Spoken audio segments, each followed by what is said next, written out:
तो रासायनिक अभिक्रिया को हमने प्रतीक के रूप में लिखा। मैग्नीशियम का प्रतीक Mg, ऑक्सीजन का O2 और जो उत्पाद बना मैग्नीशियम ऑक्साइड उसका प्रतीक MgO। ये रासायनिक अभिक्रिया है और ये रासायनिक समीकरण है। तो रासायनिक समीकरण क्या होता है? किसी भी रासायनिक अभिक्रिया को उसके चिन्हों और प्रतीकों के रूप में लिखना या उसको प्रदर्शित करना रासायनिक समीकरण कहलाता है। अब देखेंगे हम कि ये रासायनिक समीकरण संतुलित है या असंतुलित है। ये बिल्कुल आसान होता है। अब सीधा जो भी रासायनिक समीकरण है उसको साधारण तरीके से देख के पता लगा सकते हैं कि ये संतुलित है या नहीं है। मैग्नीशियम, देखो इसके आगे पीछे कुछ नहीं है। इसका मतलब मैग्नीशियम के परमाणुओं की संख्या यहाँ पर कितनी है? एक है। ऑक्सीजन, आगे कुछ नहीं है, इसके नीचे 2 लिख रखा है। इसका मतलब ये हुआ कि यहाँ पर ऑक्सीजन के परमाणु की संख्या है 2। तो ये तीर के निशान से बाईं ओर अभिकारक होते हैं। तो अभिकारकों में देखा हमने मैग्नीशियम की परमाणु की संख्या 1 और ऑक्सीजन की 2। तो इस रासायनिक समीकरण के अंदर कितने अभिकारक हैं? 2 अभिकारक हैं, एक मैग्नीशियम और दूसरा ऑक्सीजन। और जबकि उत्पाद क्या है? Magnesium oxide. तो यहाँ पर मैग्नीशियम के देखिए आगे पीछे कुछ नहीं है। तो इसका मतलब मैग्नीशियम के परमाणु की संख्या 1, ऑक्सीजन के आगे पीछे भी कुछ नहीं है, सिर्फ मैग्नीशियम है, कोई संख्या नहीं है। तो ऑक्सीजन के भी परमाणु की संख्या 1। तो उत्पाद के अंदर मैग्नीशियम 1 है, अभिकारक में मैग्नीशियम 1 था, इसकी संख्या तो बराबर होगी। लेकिन ऑक्सीजन यहाँ पर अभिकारकों में 2 थे और जबकि उत्पादों में कितना है? 1 है, 1 ऑक्सीजन है। तो इन दोनों की संख्या समान नहीं हुई। इसका मतलब अभिकारकों में परमाणुओं की संख्या उत्पादों में परमाणुओं की संख्या के समान नहीं है। इसका मतलब ये हुआ कि ये समीकरण संतुलित नहीं है। कैसा है ये? असंतुलित रासायनिक समीकरण है। तो उसके बाद देखिए एक उदाहरण लेते हैं हम संतुलित रासायनिक समीकरण का। CuSO4 प्लस Fe, ये बन गया अभिक्रिया के बाद FeSO4 plus Cu। Copper sulphate, iron sulphate, copper. इसके अंदर देखिए यहाँ पर भी 2 अभिकारक हैं, एक कॉपर सल्फेट है, दूसरा आयरन है। लेकिन इसमें उत्पाद भी 2 हैं, आयरन सल्फेट और कॉपर। तो इनकी संख्या अगर देखें हम, ये कॉपर है, 1 संख्या, आगे पीछे कुछ नहीं है। ये सल्फर है, सल्फर की भी 1 है। ऑक्सीजन कितने हैं? ऑक्सीजन के बाद लिख रखा है 4। इसका मतलब ऑक्सीजन के परमाणु की संख्या कितनी है? यहाँ पर 4 है। आयरन की कुछ नहीं, आगे पीछे, इसका मतलब 1 है। यहाँ पर अभिकारकों में देखिए हमने परमाणु की संख्या कॉपर 1, सल्फर 1, ऑक्सीजन 4, आयरन 1। अब उत्पादों में देखते हैं, आयरन 1, कुछ नहीं, आगे पीछे, सल्फर, इसके आगे पीछे कुछ नहीं है, 1, ऑक्सीजन के बाद 4 है, इसका मतलब ऑक्सीजन 4 है। और कॉपर 1 है। अब दोनों का मिलान करते हैं हम, कॉपर 1 यहाँ, 1 यहाँ, दोनों तरफ समान। सल्फर 1 यहाँ, 1 यहाँ, दोनों तरफ समान। ऑक्सीजन 4 यहाँ, 4 यहाँ, दोनों तरफ बराबर है। आयरन 1 यहाँ और 1 यहाँ। तो इस समीकरण के अंदर जो परमाणुओं की संख्या किसी भी तत्व के अभिकारकों में थी वही उत्पादों में, तो दोनों तरफ बराबर है। इसका मतलब ये समीकरण कैसा है? संतुलित है। तो संतुलित रासायनिक समीकरण के अंदर परमाणुओं की संख्या अभिकारकों में और उत्पादों में समान होती है, वह अलग नहीं होती है। जबकि असंतुलित रासायनिक समीकरण के अंदर परमाणुओं की संख्या अभिकारकों में और उत्पादों में समान नहीं होती, वह असमान होती है। तो उसके बाद अगर हमें कोई समीकरण दे दिया या अभिक्रिया को समीकरण के रूप में हमें लिखना बता दिया, तो उसको हम लिख के समीकरण को संतुलित करना होता है। तो किस प्रकार से किसी रासायनिक समीकरण को हम संतुलित कर सकते हैं? रासायनिक समीकरण को संतुलित करना। यह हम एक उदाहरण के साथ करेंगे। तो सबसे पहले उदाहरण लेते हैं हम। Fe plus H2O, Fe3O4 plus H2। Fe होता है आयरन, H2O सूत्र है जल का। ये बन गया ferric oxide plus H2 hydrogen.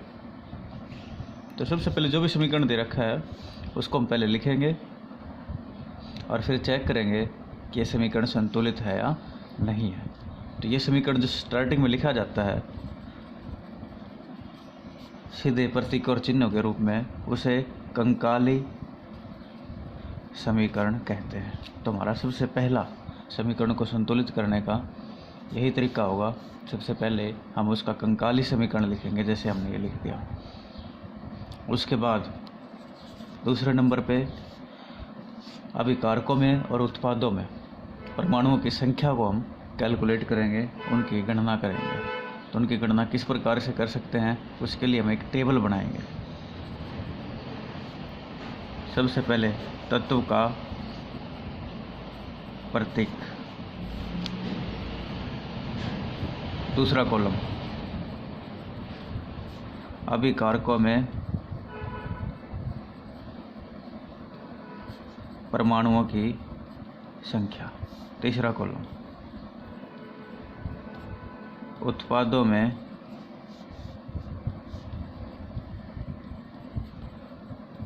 परमाणुओं की संख्या। तो 3 कॉलम की ये टेबल बनेगी।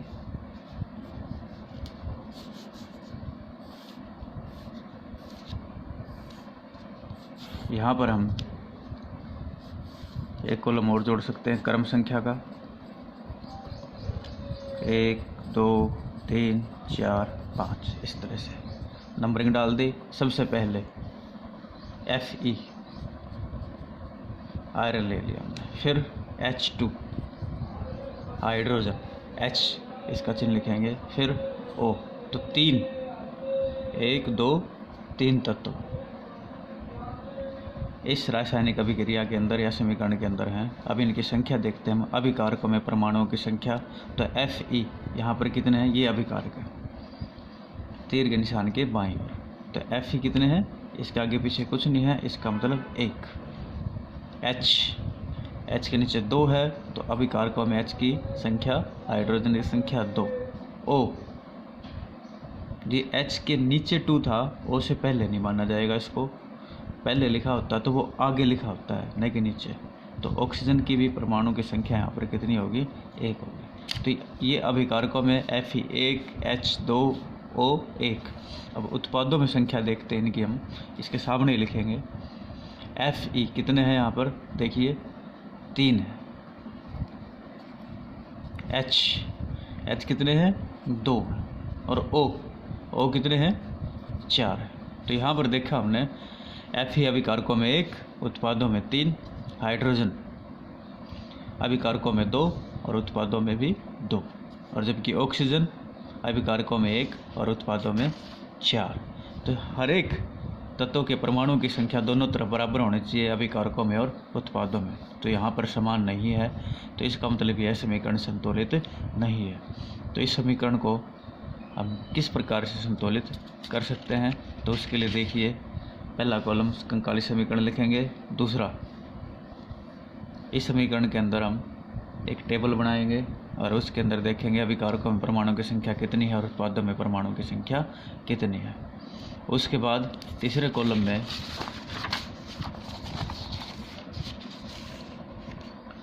थर्ड स्टेप के अंदर जो भी रासायनिक समीकरण है हमारे पास,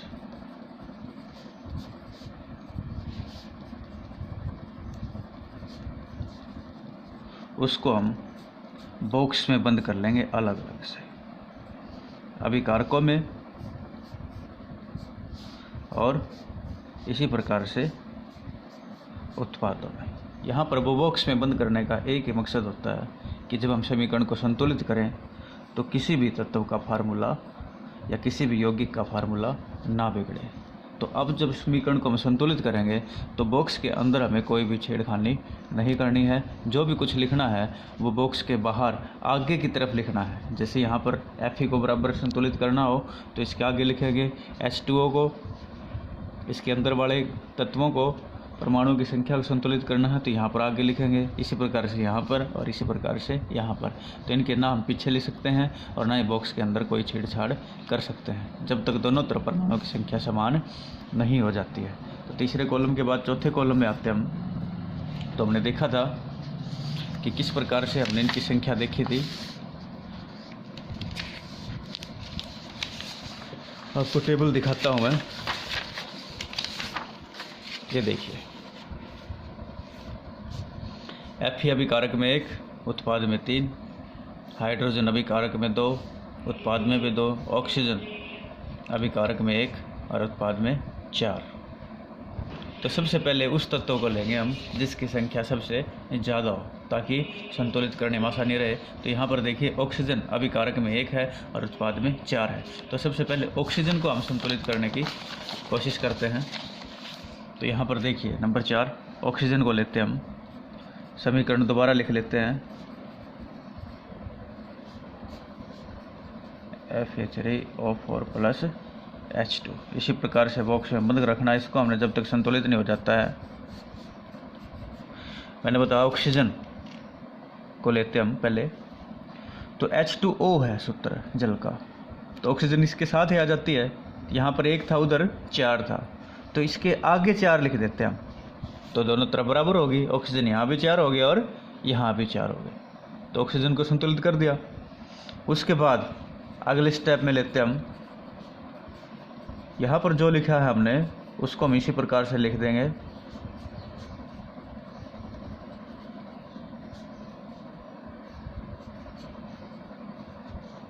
बॉक्स में बंद कर देते हैं।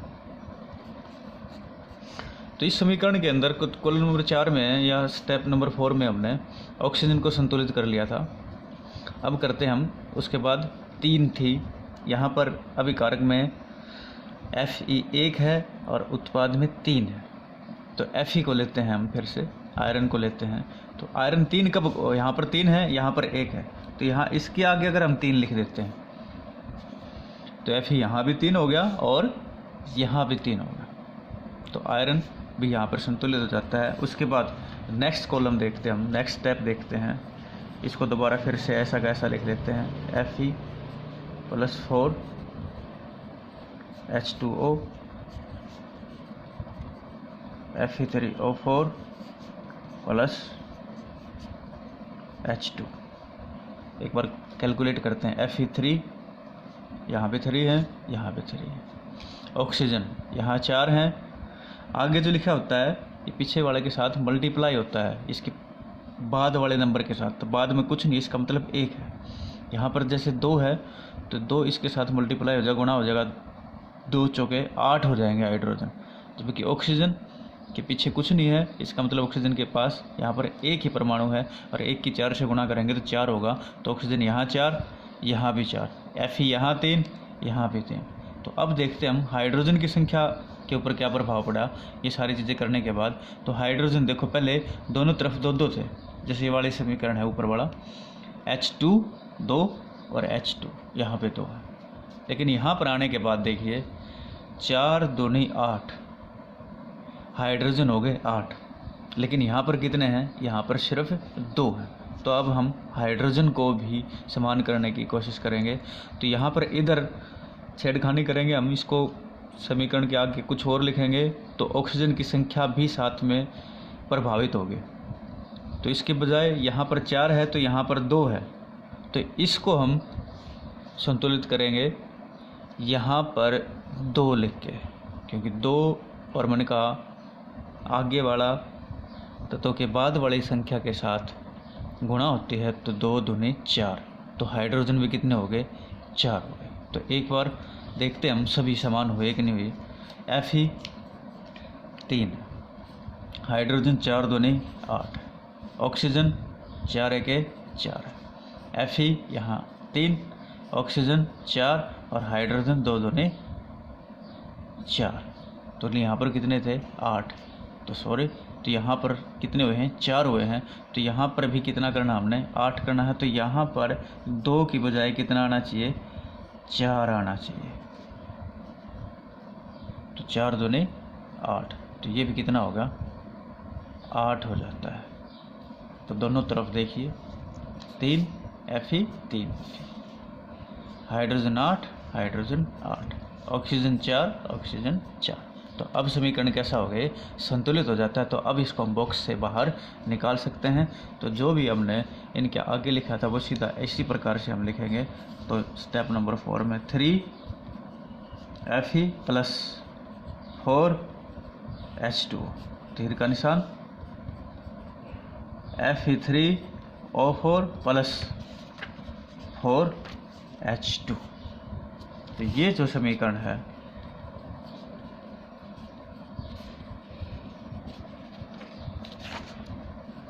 यह समीकरण कैसा है अब संतुलित है। तो इसी प्रकार से हम समीकरण को संतुलित कर सकते हैं। लेकिन हमें संतुलित करना कब आएगा जब हम इसकी प्रैक्टिस करेंगे। तरीका इसका यही होगा। एक बार फिर से मैं आपको सारे स्टेप बताता हूँ कि किस प्रकार से संतुलित करते हैं। सबसे पहले जो भी रासायनिक अभिक्रिया दे रखी है उसका हम समीकरण लिखेंगे जिसे हम कंकाली समीकरण बोलते हैं। जैसे आयरन की और जल से अभिक्रिया के फलस्वरूप फेरिक ऑक्साइड और हाइड्रोजन बनता है। तो आयरन का फार्मूला Fe, जल का H2O, तीर का निशान, और उत्पादों में Fe3O4 फेरिक ऑक्साइड बन गया और H2। तो ये हो गया हमारा कंकाली समीकरण। उसके बाद अभिकारकों और उत्पादों में परमाणु की संख्या की एक टेबल बनाएंगे। तत्वों के प्रतीक लिख देंगे जितने भी तत्व रासायनिक अभिक्रिया के अंदर या समीकरण के अंदर हैं। अभिकारकों में उनके परमाणुओं की संख्या लिख देंगे और इसी प्रकार से उत्पादों में परमाणुओं की संख्या लिख देंगे। यहाँ पर अगर संख्या समान आती है तो सीधा समीकरण लिख के हम लिख सकते हैं कि यह समीकरण संतुलित है। लेकिन इसके अंदर ये समान नहीं आई है तो यह समीकरण संतुलित नहीं है। अगर समीकरण संतुलित ना हो तो उसको फिर हम संतुलित करते हैं। तो इसके लिए देखिए सबसे पहले हम लेंगे जिसकी संख्या ज़्यादा है, जैसे ऑक्सीजन। तो इसके अंदर अंतर ज़्यादा आता है, संख्या भी इसकी सबसे ज़्यादा यहाँ पर 4 हो जाती है उत्पादों में। तो ऑक्सीजन को हमने पहले लिया, इधर ऑक्सीजन 4 थे देखिए, और इधर ऑक्सीजन कितना था 1। तो इसके आगे हम 4 लिख देते हैं बॉक्स में बंद करने के बाद। तो दोनों तरफ 4-4 हो जाएगी। उसके बाद आयरन लेते हैं, आयरन इधर 3 था इधर 1 था, तो आयरन इधर भी 3 लिख देते हैं, तो इधर भी 3, दोनों बराबर हो जाते हैं। लेकिन सारी चीज़ें जब ऑक्सीजन और आयरन को हमने बराबर किया दोनों तरफ संख्या इनकी परमाणुओं की, तो हाइड्रोजन की संख्या जो पहले समान थी कंकाली समीकरण के अंदर 2-2, उसके अंदर अंतर आ जाता है। अभी यहाँ पर 8 हो गए और इधर पर कितने रह गए थे, सिर्फ 2 रह गए थे। तो इधर 8 करने के लिए हम यहाँ पर 4 लिख देते हैं, तो 4 दूनी 8, यहाँ पर भी 8 हो जाता है। तो अब देखते हम Fe अभिकारकों में 3, उत्पादों में भी 3, हाइड्रोजन अभिकारकों में 8, उत्पादों में भी 8, ऑक्सीजन अभिकारकों में 4, उत्पादों में भी 4। तो ये समीकरण कैसा हो जाता है, संतुलित हो जाता है। तो फिर हम बॉक्स हटाकर सीधा समीकरण लिखेंगे। जो चीज़ें हमने इनके आगे लिखी थी उनको ऐसे ही लिख देंगे। तो समीकरण कैसा हो जाता है, संतुलित हो जाता है। इस प्रकार के समीकरण को संतुलित रासायनिक समीकरण कहते हैं। तो इस प्रकार से हम किसी भी दिए हुए समीकरण को संतुलित कर सकते हैं। तो ये सारे स्टेप हमें फॉलो करने होंगे और ये कब आएंगे, जब इनकी हम प्रैक्टिस करेंगे। तो आपके नोटबुक के अंदर जो भी समीकरण है उनको आप इसी प्रकार से लिख के उनको संतुलित करने की कोशिश करना। Thank you.